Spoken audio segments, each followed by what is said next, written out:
Assalamualaikum warahmatullahi wabarakatuh. Selamat malam teman-teman semuanya. Kami dari kelompok 10 pada malam hari ini akan menyampaikan materi kami yang berjudul Indikator Penentuan Prioritas dan Penyusunan Rencana Strategis. Adapun kelompok ini beranggotakan 3 peserta, yakni saya sendiri, Ardika Suci Maharani, Indra Isnaidi, dan Purwanto. Materi pertama akan disampaikan oleh Indra Isnaidi. Assalamualaikum warahmatullahi wabarakatuh. Baiklah, saya Indra Isnedi akan menyampaikan materi yang pertama, yaitu tentang indikator penentuan masalah. Indikator, apa itu indikator? Indikator adalah setiap karakteristik, ciri, ataupun ukuran yang dapat menunjukkan perubahan yang terjadi pada suatu bidang tertentu. Indikator sangat diperlukan agar setiap pelaku sebuah kegiatan dapat mengetahui sejauh mana kegiatan yang dilakukannya telah berkembang atau telah berubah. Selanjutnya itu ada prioritas. Prioritas merupakan arah kebijakan untuk memecahkan permasalahan yang penting dan mendesak untuk segera dilaksanakan dalam kurun waktu tertentu serta memiliki dampak yang besar terhadap pencapaian sasaran pembangunan. Sasaran pembangunan tersebut merupakan penjabaran dari visi dan misi dari presiden terpilih. Kegiatan prioritas merupakan kegiatan pokok atau kegiatan yang harus ada untuk mendapatkan keluaran output dalam rangka mencapai hasil outcome dari fokus prioritas tersebut. Selanjutnya yaitu ada langkah-langkah sebelum penentuan prioritas masalah. Masalah merupakan suatu kesenjangan antara apa yang diharapkan dan apa yang aktual terjadi. Idealnya semua permasalahan yang timbul harus dicari jalan keluarnya, namun karena keterbatasan sumber daya, dana, dan waktu yang dapat menyebabkan tidak semua permasalahan dapat dipecahkan sekaligus, sehingga perlu ditentukan masalah yang menjadi prioritas. Setelah merumuskan masalah, maka kita lanjutkan dengan menetapkan prioritas masalah yang harus dipecahkan.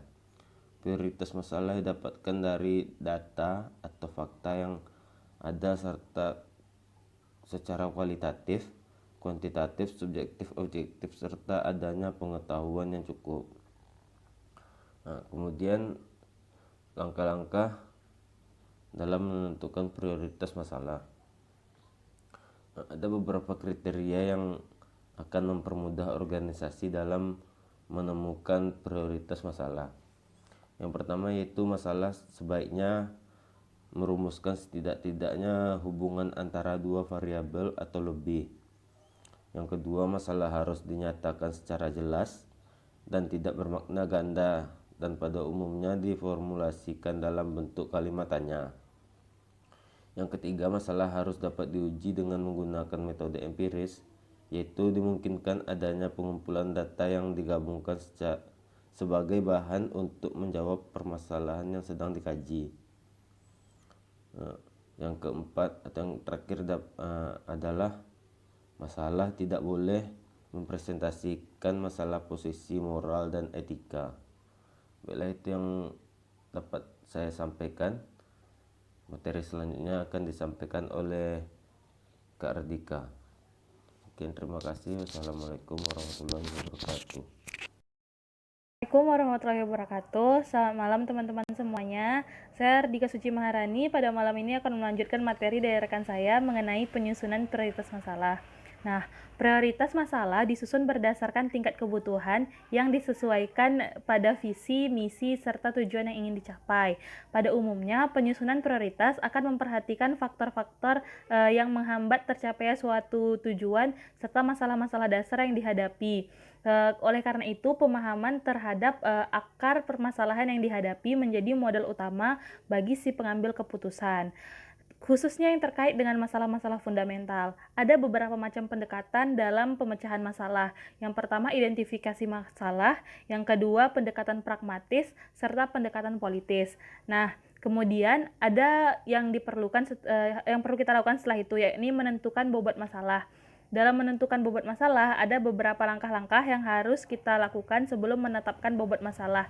Yang pertama, kriteria yang sudah ditetapkan, dikaji dan dibahas secara rinci sehingga kesahihannya dapat diterima oleh semua anggota. Kemudian masing-masing anggota menentukan memberikan bobot terhadap kriteria yang ada. Biasanya bobot itu berkisar antara 1 sampai 5 atau 1 sampai 10 apabila hasil yang ingin didapatkan lebih rinci atau lebih bervariasi. Kemudian bobot yang telah ditentukan pada masing-masing kriteria dijumlahkan untuk mendapatkan nilai rata-ratanya sehingga mendapatkan hasil yang sebenarnya. Kemudian menetapkan skor permasalahan yang dihadapi atas dasar kriteria yang sudah ditentukan. Caranya dengan menjumlahkan skor dari setiap kriteria yang didapatkan sehingga didapatkan skor total bagi setiap masalah sehingga kita dapat menentukan prioritas masalah tersebut. Nah, proses penyusunan prioritas yang efektif, keterampilan utama yang diperlukan dalam menentukan prioritas adalah menyeimbangkan variabel-variabel yang memiliki hubungan kuantitatif yang sangat berbeda dan dalam kenyataannya terletak pada skala dimensional yang berbeda pula. Metode penentuan prioritas masalah ada dua. Yang pertama itu scoring teknik atau teknik penilaian. Ialah pemilihan prioritas yang dilakukan dengan memberikan skor atau nilai untuk berbagai parameter tertentu yang telah ditetapkan. Parameter yang dimaksud adalah besarnya masalah atau prevalensi masalah, berat ringannya akibat yang ditimbulkan, kenaikan prevalensi masalah, dan rasa prihatin masyarakat terhadap masalah tersebut. Nah, metode ini terdapat lagi beberapa cara, yaitu dengan metode Moike dan scoring menurut Bailon dan Maclaya. Selanjutnya ada 4 kriteria yang dapat mempengaruhi penentuan prioritas masalah ini. Yang pertama itu sifat masalahnya, kemungkinan masalah dapat diubah, potensi masalah dapat dicegah, dan menonjolnya masalah tersebut. Selanjutnya itu yang kedua, non-scoring teknik. Ada beberapa cara. Yang pertama itu dengan metode Delphi, brainstorming teknik, dan brainwriting method. Selanjutnya penyusunan rencana strategis.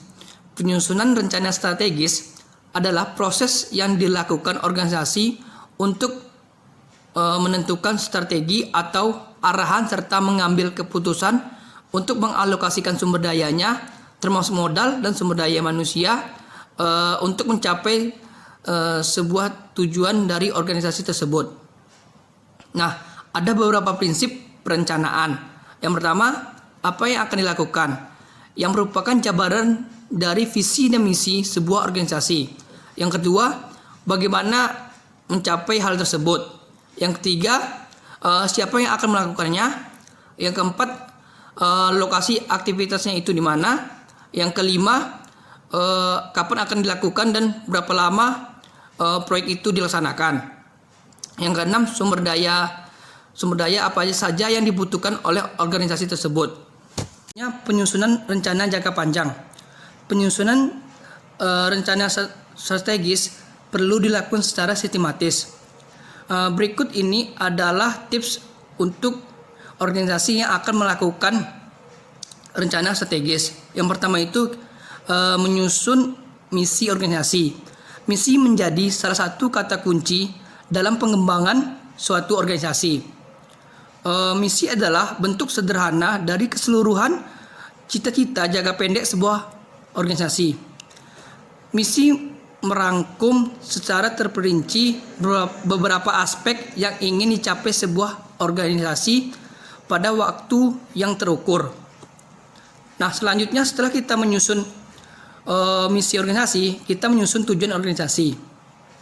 Tujuan merupakan turunan dari misi. Jika misi menggambarkan tujuan besar pada organisasi, tujuan ini merinci dan membatasinya dalam jangka yang lebih dekat. Nah, selanjutnya sasaran merupakan turunan dari tujuan. Dalam satu tujuan, terdapat beberapa hal atau dimensi yang harus dicapai sasaran untuk menjelaskan secara lebih terperinci apa yang dicapai pada setiap aspek.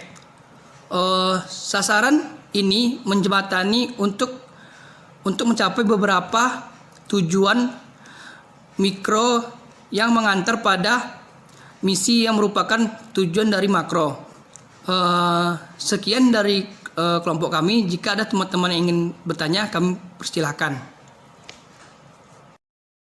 Baiklah teman-teman, demikian materi yang dapat kami sampaikan pada hari ini. Apabila terdapat kekurangan baik dalam materi maupun presentasi, kami mohon maaf. Terima kasih kepada teman-teman yang sudah menyaksikan video kami.